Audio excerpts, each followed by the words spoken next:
Enfin tout le monde, bonsoir tout le monde, Mathieu Martel avec vous. J'ai eu un petit problème de lancement de vidéo. Alors, bonsoir à tous et à toutes. Bienvenue aux rencontres de philosophie réflexive existentielle en ce dimanche 28 janvier 2024. Alors, j'ai changé le sujet de notre rencontre. Je vais bientôt le présenter. J'espère que vous allez bien. N'hésitez pas à me saluer dans le clavardage et me signifier à savoir si le son est adéquat et si l'image est adéquate, car j'ai eu des petits problèmes de lancement de direct. Le thème que nous allons aborder dans quelques instants, qu'est-ce qu'un problème? Alors voilà, nous allons bien sûr commencer notre réflexion avec quelques questions que je vais vous poser. Je vais faire des références à l'histoire de la philosophie. Et bien sûr, nous allons nous questionner et réfléchir sur ce thème de philosophie existentielle. Pour les nouveaux qui nous écoutent, sachez que les rencontres de philosophie réflexive existent depuis le 23 mars 2020. Dans quelques mois, nous allons fêter notre 4e anniversaire avec plus de 260 rencontres de philosophie réflexive, variant de 30 à 40 minutes, allant même quelquefois jusqu'à 60 minutes. Alors, c'est une approche spontanée qui m'a été proposée il y a quelques années. J'ai essayé le tout. Durant la pandémie, nous avons bien sûr tissé des liens avec des gens à travers le Québec, ailleurs, bien sûr, en Haïti, Floride, France, nord du Québec, etc. Alors voilà, on laisse le temps aux gens de se joindre à nous. N'hésitez pas à me saluer dans le clavardage et je vais commencer avec les points d'information, comme toujours, laissant le temps aux gens de se joindre à nous. Ce soir, notre question, qu'est-ce qu'un problème? Hein? On sait qu'il y a plusieurs. Je vais commencer avec une première question. Nous allons nous interroger à savoir qu'est-ce qu'un problème de manière générale. Je vais aussi citer certains philosophes qui se sont positionnés sur la notion de problème. Mais énoncez-moi dans le clavardage le problème le plus difficile que vous vivez actuellement. Si vous êtes capable de l'énoncer ou de pas me le résumer, mais simplement me thématiser ce qui est à l'intérieur de votre problème. Voilà, donc on va commencer avec les points d'information. Sachez que nous avons quitté le Yoga Shack au mois de décembre l'année dernière et que nous poursuivons nos rencontres via Facebook Live de manière spontanée avec des petites rencontres de philosophie réflexive, mais aussi une fois par mois à travers un webinaire Zoom, bien sûr d'une durée d'1h30. Ça se passe toujours un samedi. Disons, c'est tout le temps aux alentours du premier samedi du mois. Notre prochaine rencontre est justement un problème philosophique, une question philosophique. Je vais aller le chercher tout de suite parce que je ne veux pas me tromper. Si vous voulez vous abonner, vous inscrire à cette rencontre, ça se passe en direct le samedi. Voilà. Est-ce que j'ai la date ici? Oui, on me dit le samedi 10 février. Donc, avant la Saint-Valentin, une petite thématique sur l'amour ici aimé impliquait de suivre son intuition. Nous allons problématiser, réfléchir sur cette question de manière philosophique toujours. Il y aura une autre rencontre aussi au mois de mars. Donc, ça sera le 9. Je vous mets ça aussi. Vous cliquez sur le lien pour avoir plus d'informations. La rencontre a lieu en direct le matin. Donc, si vous êtes en France, c'est 16 heures. Si vous êtes au Québec, c'est 10 heures du matin un samedi. Vous ne pouvez pas être là, mais ça vous intéresse. Inscrivez-vous pareil, vous allez recevoir l'enregistrement vidéo de la rencontre avec les interventions, avec les échanges, etc., d'une durée d'1 heure. Il vous arrive un pépin, vous ne pouvez pas être en direct. Je vous envoie quand même l'enregistrement par la suite. Donc, on a 2 belles rencontres, dont celle du mois de mars, qui va célébrer environ les 19 ans de ma première publication et une de mes premières conférences publiques. Ça s'intitule « Que penser des rencontres significatives et des synchronicités ». Ça sera toute une rencontre, car c'est un thème fort prisé. Il y a déjà quelques inscriptions. N'hésitez pas à cliquer sur le lien pour avoir plus d'informations. On commence avec une question. Salutations à tous et à toutes. Je vais bientôt vous saluer. On commence avec la question suivante. Quel problème êtes-vous capable de me résumer en quelques mots? Quel problème majeur vivez-vous maintenant? Hein, quel est le problème qui vous travaille le plus intérieurement? On se rappellera la belle phrase de Saint-Augustin dans les Confessions. On y va en latin ici. Quaestio mihi factus sum. Je suis devenu une question pour moi-même. Hein, Saint-Augustin, je suis devenu un problème pour moi-même. Je vais le relire pour Nicole. J'espère qu'elle corrigera peut-être ma prononciation. Nicole, qui était professeure de latin. On y va avec la citation de Saint-Augustin pour entamer la soirée, car ce soir, on se pose la question, qu'est-ce qu'un problème? Et je vous invite à m'énoncer ou me parler dans le clavardage du plus gros problème que vous vivez maintenant. Ça porte sur quel thème? Et après, on se demandera qu'est-ce qu'un problème? Peut-on s'en sortir? De quelle manière? Etc. La citation de Saint-Augustin pour commencer notre live. Quaestio mihi factus sum. Je suis devenu une question pour moi-même, tirée des Confessions. Alors, j'ai changé mon thème de ce soir, mais je vais quand même aborder en fin de live ce que j'avais choisi comme thème. Cesser de prendre ses problèmes au sérieux. Mais d'autres diront qu'il faut prendre les problèmes au sérieux. Mais qu'est-ce qu'un problème? Vous êtes happé par quel genre de problème dans votre vie? Vous observez ou vous reconnaissez quel genre de problème? Je vais vous donner certains exemples concernant des problèmes. J'ai un ami qui me déclare « J'aurais besoin de 2 vies. J'aurais besoin de 48 heures pour accomplir ma journée de 24 heures. » De quel genre de problème souffre mon ami? Donc, je pose certaines questions. Certains ont des problèmes du genre, j'éprouve un problème de motivation. Je n'arrive pas à me motiver. Que puis-je faire? Que dois-je faire pour me sortir de mon état léthargique, de ma difficulté à passer à l'action? Est-ce que de l'énergie, ça se réveille en nous? Est-ce que nous pouvons être davantage motivés? Voici un autre genre de problème. Nous faisons tous et toutes face à différents problèmes dans notre vie. Certains se cherchent des amis et ont de la difficulté. Je rencontrais un dessinateur à mon café qui avait envoyé paître le barista. Il m'a déclaré « C'est le problème de ma vie. On dirait que j'envoie paître les gens que je côtoie et je me retrouve seul.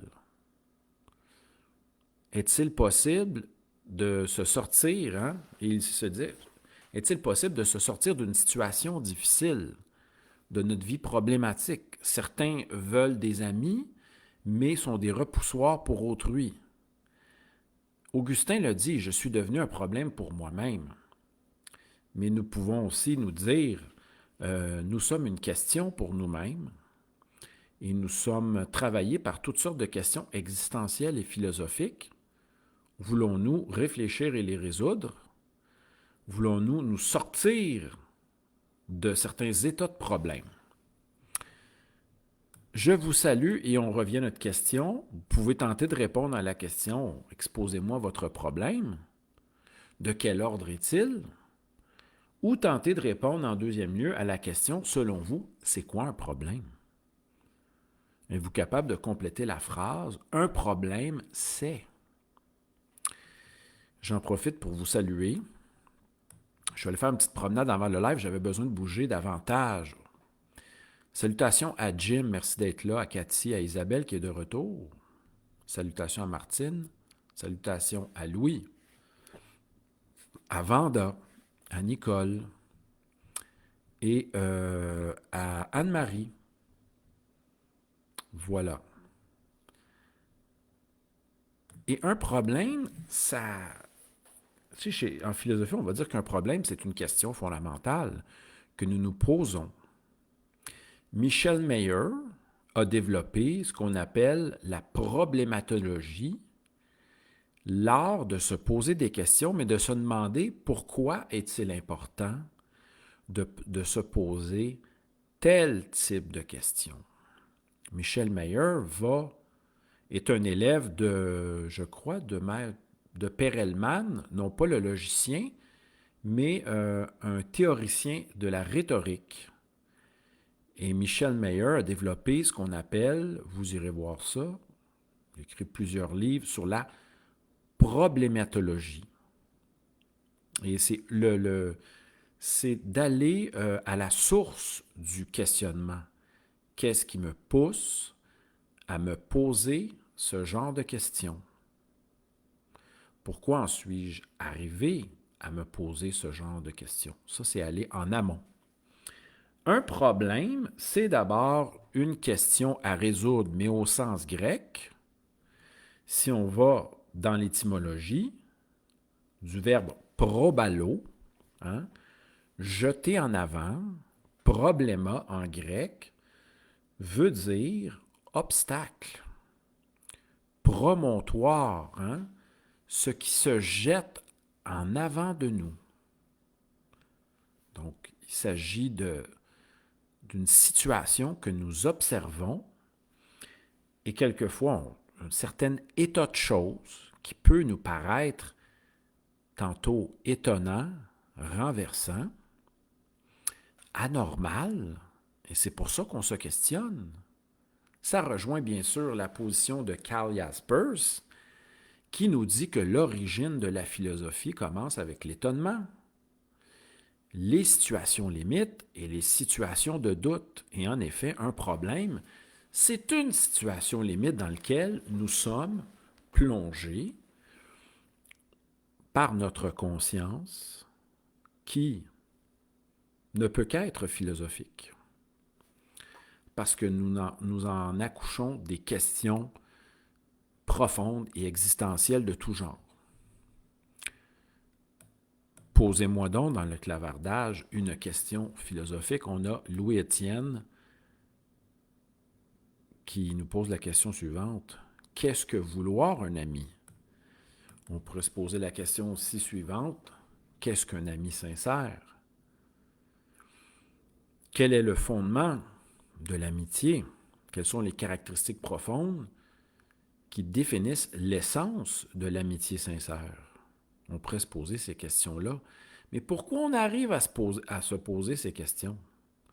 Peut-être parce que on vit un drame au niveau amical, certaines difficultés, ou qu'on n'arrive pas à vivre une certaine sympathie ou syntonie avec certains individus autour de nous. Alors, je repose la question, quel genre de problème vivez-vous ou quel genre de questions philosophiques profondes vous posez-vous actuellement dans votre vie? Hein? Par quel genre de questions êtes-vous travaillé intérieurement? On salue Anne-Marie qui vient de se joindre à nous, Vanda et qui d'autre? Alors, on revient à notre notion de problème. J'ai parlé un peu d'étymologie. Le problème, c'est ce qui fait obstacle. C'est une forme de question à résoudre. C'est ce qui se présente à nous. Il y a des questions superficielles ou des questions dites triviales, mais il y a des questions d'un autre ordre, qui est d'un ordre philosophique, qui implique souvent des dilemmes éthiques, conflits de valeurs, etc. Et c'est ces questions-là d'ordre spirituel, métaphysique, éthique, même si Wittgenstein nous dit que ce sont des questions que se posent les êtres humains. Ce sont des attitudes d'esprit, nous dit Wittgenstein. mais pour lui, ça ne concerne pas la vérité des faits, ni d'un certain ordre logique. Mais Wittgenstein observe bien que chez les individus, il y a des questionnements d'ordre esthétique, métaphysique, éthique, spirituel. Il ne peut que l'avouer, notre Wittgenstein. Lui qui veut limiter son monde au factuel et à l'ordre logique. Nous allons bien sûr dépasser Wittgenstein et justement nous poser ces questions-là. On salue Edith qui vient d'apparaître sur notre live. On salue Edith, on va bientôt lire son commentaire. Quelle est la question philosophique qui est la plus importante pour vous en ce moment dans votre vie? Y a-t-il une question philosophique qui implique un problème à se poser et à résoudre qui est en train de vous interpeller profondément? On se rappellera notre citation de départ. On peut nous-mêmes être une question pour nous-mêmes. Quand on se pose la question « Qui suis-je? Quelle est ma vocation? Quelle est ma nature profonde? » On devient une question pour nous-mêmes, à l'instar de saint Augustin, d'Augustin d'Hippone. Alors, Léon Brunswick ou Jacques, est-ce que je me trompe? Je pense que c'est Jacques qui a dit que la philosophie est la science des problèmes résolus. Mais que voulait-il dire par cela? Peut-être parce que la philosophie tente, bien sûr, de résoudre des problèmes éthiques, quelquefois métaphysiques, spirituels, etc. La philosophie tente justement de poser le problème et de le résoudre grâce à la réflexion argumentée. Et souvent, lorsque nous lisons des ouvrages de philosophes, il est question de problèmes résolus, car le philosophe vous propose, bien sûr, une argumentation, une certaine vision du monde. On n'a qu'à penser au monde comme volonté et représentation de Schopenhauer, où il s'évertue à nous montrer que le monde est volonté et représentation. Souvent, il y a une thèse fondamentale qui est sous-jacente, et Schopenhauer le dira, à une thèse soutenue à travers plusieurs ouvrages même. Alors, quel genre de questions vous travaillez? Mais on va y arriver dans quelques instants en se demandant, mais c'est quoi un problème? Êtes-vous capable de manière réflexive et existentielle de compléter la phrase « Un problème, c'est quoi? » Je vais bien sûr tenter cette réflexion dans quelques instants. J'en profite pour vous remercier d'être présent et je salue aussi les gens qui vont nous écouter en secret ou en différé un peu plus tard. Et là, ça bardasse soit en haut, en bas de chez moi. J'essaie de me concentrer. Alors, on nous dit que une situation devient un problème lorsque il y a un conflit souvent entre l'état souhaité d'une situation et l'état des choses. C'est souvent, nous disons qu'une chose devrait arriver, fonctionner, se produire de telle manière. Et quelquefois, nous nous esclaffons et nous disons, mais cette situation est complètement paradoxale, cette situation est complètement illogique, incompréhensible, et là, nous sommes face à un certain problème. On regarde les êtres humains, on va se dire, comment se fait-il que certains individus éprouvent des difficultés dans tel domaine, par exemple le domaine de l'amitié? Comment se fait-il que certains individus recherchent bien sûr des amis, ont de la difficulté à créer des liens, etc. Certains diront, bien, il faut retourner à l'enfance, tenter d'expliquer le tout par l'enfance, par le passé, ou peut-être par l'approche aussi que nous adoptons de la vie, toutes les préconceptions et, comment dire, les pensées que nous entretenons, qui nous habitent avant même de développer des amitiés sincères. Bon, ça brasse en bas. Je salue Edith.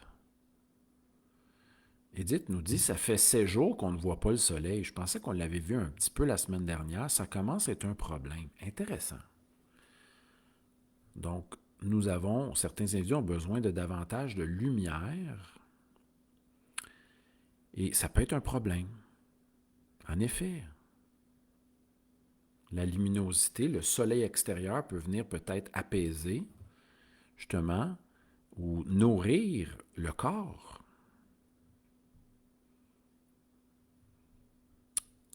Alors,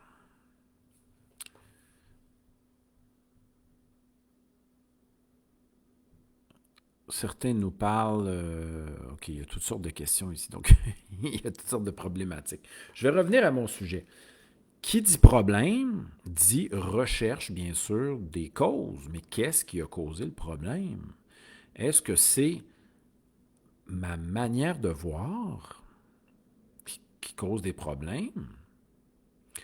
Dois-je faire quelque chose face à la situation qui se présente? Hein? Dois-je trouver les causes du problème ou trouver, bien sûr, une solution au problème? Et lorsque le problème implique d'autres êtres humains, c'est quand même quelquefois un peu difficile, car nous sommes face à des consciences libertés, ayant des projets différents, des valeurs différentes et des visions du monde différentes. Mais on se dit, peut-être que nous allons pouvoir dialoguer, communiquer et clarifier nos visions des choses. On aura besoin de définir nos thèmes.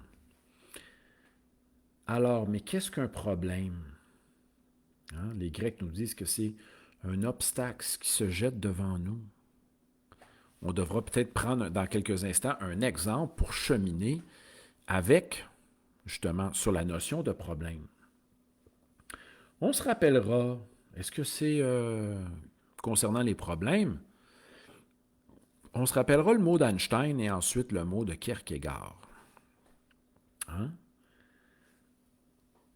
Pensez-vous que c'est en agissant de la même manière qui n'a pas fonctionné que vous allez finir par résoudre le problème? C'est ce que nous dit Einstein. Comment espérer des résultats différents si on prend la même approche pour résoudre un problème? Intéressant. Concernant la notion de problème, on a Kierkegaard, ou peut-être même Wittgenstein, qui a appuyé cette position en disant que la vie n'est pas un problème à résoudre, mais une expérience à vivre. Hein? Souvent, nous tentons de résoudre tout ce qui nous arrive ou de réfléchir. Nous réfléchissons à tout ce qui nous arrive en tentant justement de trouver des solutions. Nous tentons de résoudre un problème, quelquefois avec des recettes, des méthodes, des marches à suivre. Mais s'il n'y avait pas vraiment de problème, hein, si c'était plutôt notre approche de la vie qui était problématique, qui nous empêchait justement de la vivre profondément, c'est une autre option. On salue Daniel qui vient de se joindre à nous. C'est lui que j'avais oublié. Alors, qu'est-ce qui fait problème? Certains en diront, comme Daniel nous rappelle certains adages, il n'y a pas vraiment de problème, il n'y a que des solutions. Mais la solution, c'est le fait de résoudre le problème. Donc, pour qu'il y ait solution, il faut qu'il y ait d'abord problème. Il faut d'abord le poser. Mais voulons-nous résoudre le problème? OK, prenons un exemple de quelqu'un qui manque de motivation ou qui a beaucoup d'idées, mais a de la difficulté à passer à l'action. OK, allons-y avec ça. Mettons, j'y vais avec une personne qui se dit « Je suis un grand rêveur, j'ai de grands projets. par centaines. Je ne sais pas pourquoi je parle de ça en ce moment, ce soir, mais j'ai des grands projets, mais je n'arrive pas à passer à l'action. Je n'arrive pas à les réaliser. Par où commencer? Certains vont évoquer le fait de se faire un plan. Hein, on pensera aux athlètes qui vont périodiser sur 1 an et même 4 ans leur entraînement, auquel ils devront se discipliner pour pouvoir progresser et atteindre des niveaux supérieurs de dépassement de soi. C'est une approche. Mais admettons que nous sommes au point de départ. Nous sommes des néophytes, des débutants, et nous voulons bien sûr commencer par réaliser un projet qui nous travaille profondément. Prenons des exemples très simples. Changer d'emploi, de domaine d'emploi. Prenons un deuxième exemple. Déménager. Prenons un troisième exemple. Qu'est-ce qu'on pourrait faire? Se mettre à commencer une activité artistique ou physique. Notre problème serait le suivant. Nous n'arrivons pas à... On est au niveau embryonnaire, là, on est au niveau de l'initiation. Nous avons de la difficulté à commencer un projet. Que faire pour y arriver? En plus, nous avons un deuxième problème, difficulté à maintenir notre attention et à même dépasser le stade des 21 jours dans une discipline précise. Allons-y avec un exemple, 3 exemples précis pour éclairer la problématique. Nous avons de la difficulté, par exemple, à nous entraîner, à commencer, à nous motiver pour nous entraîner et à atteindre le 21 jours requis pour avoir une structure d'habitude. La même chose se produit pour un instrument de musique. Nous n'arrivons pas à commencer à jouer. La même chose nous arrive. Pourquoi? Qu'est-ce qu'on pourrait y aller? Pour pratiquer la lecture au quotidien. Par où commencer? Donc ici, on est face à une situation, c'est 3 exemples distincts, mais qui peuvent nous ramener. Nicole nous demande pourquoi 21 jours? Ben, il semble-t-il, il semble-t-il, puis même par expérience, j'ai vu qu'après 21 jours, le fameux 3 semaines, je peux l'attester à travers l'enseignement. Après 3 semaines, c'est comme si nous avions assis notre structure, nos assises sont présentes et nous pouvons bâtir sur une forme d'habitude développée, 3 cycles de 7 jours. Je ne sais pas pourquoi 21 jours, mais de mon côté, ma première semaine d'enseignement, c'est d'expliquer comment mon cours, les attentes de mon cours, la structure, les évaluations, etc.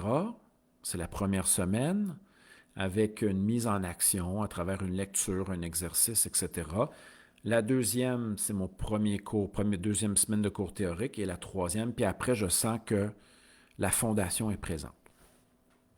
Alors, on y va avec quelque chose qui n'est pas philosophique, mais qui est de l'ordre de la pratique d'une discipline artistique, sportive ou culturelle. Comment commencer? Mais en philo, on ne se pose pas la question, on ne veut pas y aller comment commencer, mais par où commencer? Et pouvons-nous arriver à justement à commencer? Qu'est-ce qui peut nous motiver? J'y vais avec une citation de Pythagore, qui est une motivation théorique. Le commencement est la moitié du tout.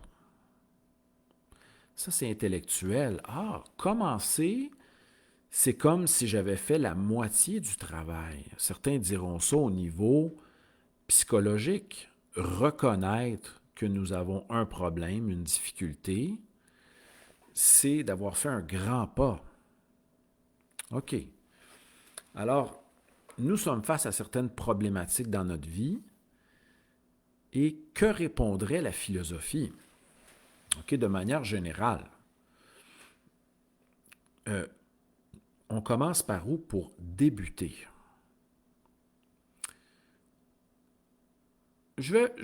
On commence par où? On va y aller avec une action simple. Commençons avec une action simple. On va y aller avec 3 exemples. Tout d'abord, prenons un instrument dans nos mains. Donc, c'est très facile, il faut aller vers un instrument de musique et le prendre, le toucher, le prendre dans nos mains. La même chose pour le livre. Hein? Vous voyez, là, je vous donne un peu ma vision des choses. Prenez un livre, commencez à lire une phrase. Autre chose, vous vivez un problème intérieur, une confusion. Prenez un crayon et énoncez cette phrase. Commencez avec une approche très simple en vous disant « En ce moment, je me sens complètement confus. Il n'y a pas de soleil qui est apparu depuis 16 jours. Je vis un brouillard mental. Je sens une certaine lassitude. » Ce sera la première phrase de votre futur roman. Mais quelquefois, nous réfléchissons trop et nous n'allons pas au plus simple. Prenons un 3e exemple de l'exercice physique. J'aimerais commencer l'entraînement physique ou un sport. Que faire? Toutes les fois que j'ai essayé, ça n'a pas fonctionné. Je suis incapable de durer. Je m'inscris, j'abandonne. Mais admettons que nous voulons commencer un nouveau sport. Que faire? D'abord, sortir de chez soi. Sortir de chez soi et d'aller vers l'endroit où nous pouvons nous inscrire. Donc, allons-y avec des actions totalement simples.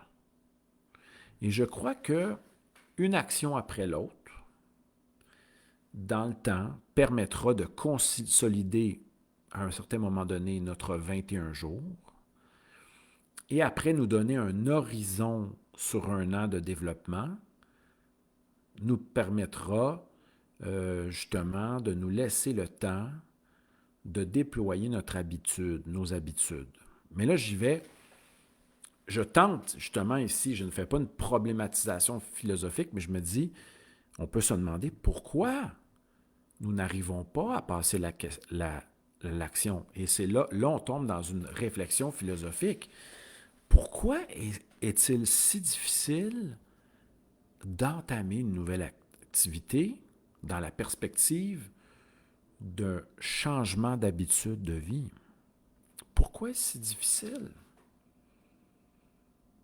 Nous allons bien sûr nous donner toutes sortes de raisons qui ne nous aideront pas plus à passer à l'action. Certains diront qu'il faut peut-être dans cette situation-là cesser de penser et simplement agir. Parce que les pensées qui vont nous accompagner ou les émotions qui nous accompagneront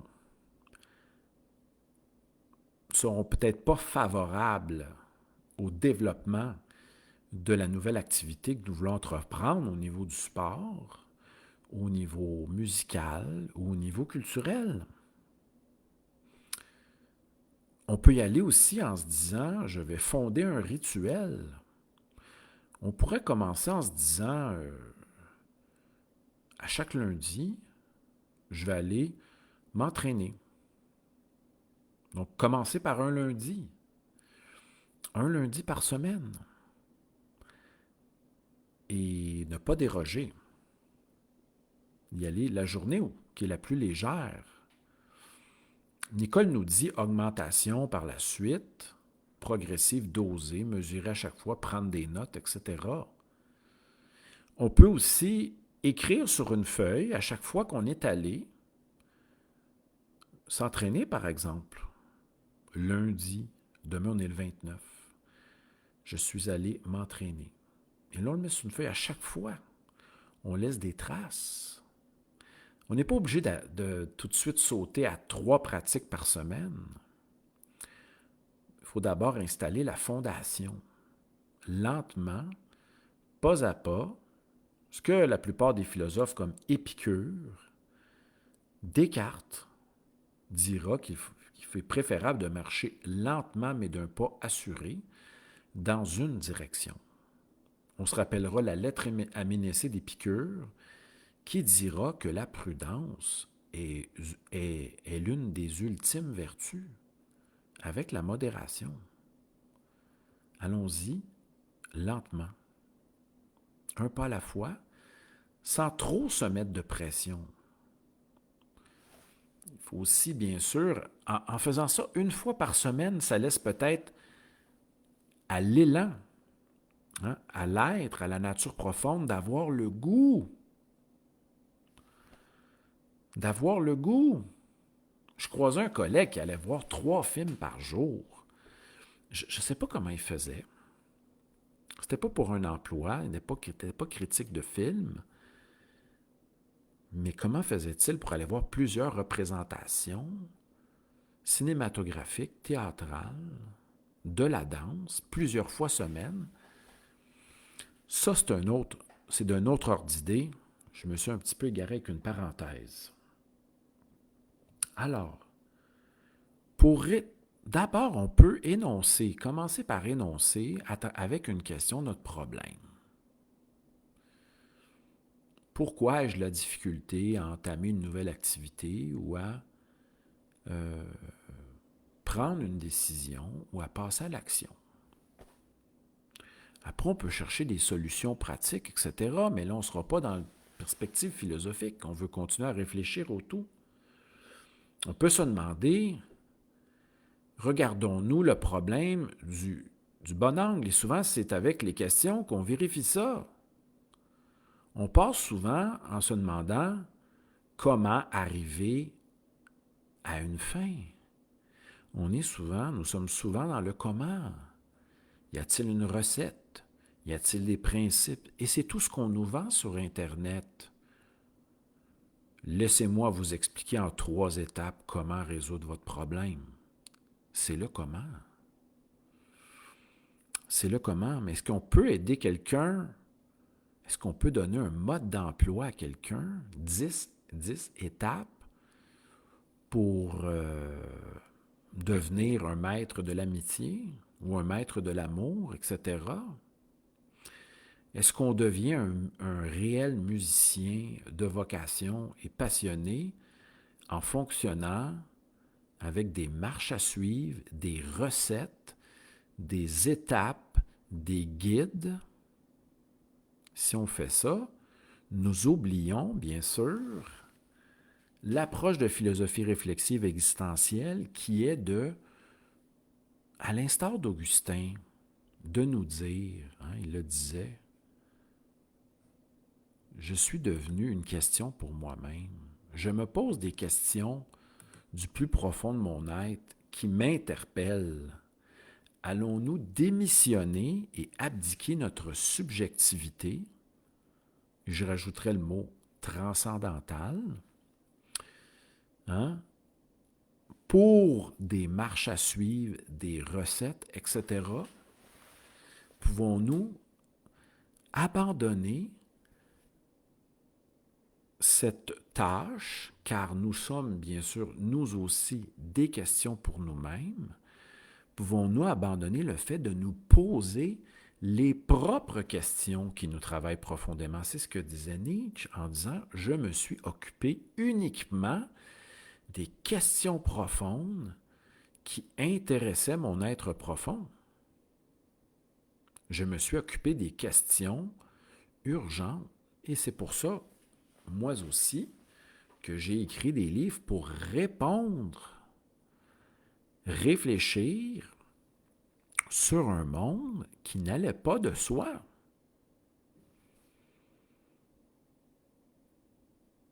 nous ne sommes pas déterminés. Mishraïl dira, au sens que nous ne sommes pas des êtres déterminés par une vision du monde dite une position de déterminisme strict ou une position scientiste stricte. Il y a de la place pour la liberté de la pensée et du questionnement philosophique profond. Et ces questions-là, écrivons-les et allons-y, allons à la quête, cette quête de l'être, pour tenter de réfléchir par nous-mêmes aux questions qui nous interpellent profondément. Et ces questions-là, c'est les problèmes que nous vivons. Problèmes relationnels, problèmes de sens de la vie, problèmes métaphysiques, problèmes touchant la justice sociale, la politique, etc. Rappelons-nous les mots de Kant qui nous disaient « La philosophie est une réflexion, entre autres, sur les savoirs disponibles, mais aussi sur nos grands questionnements existentiaux. » Je demandais cette semaine à mes élèves quelles sont les grandes questions existentielles que vous vous posez. Ils m'ont répondu l'ultime. Quel est le sens de la vie? Qui suis-je? Qu'est-ce que le bonheur? Y a-t-il une différence entre amour et amitié? Etc. Alors, voilà. Alors, quelles sont les questions qui vous travaillent? Quels sont les problèmes que vous vivez? Et pouvez-vous prendre le temps de réfléchir pour clarifier où vous en êtes face aux situations variées de votre vie?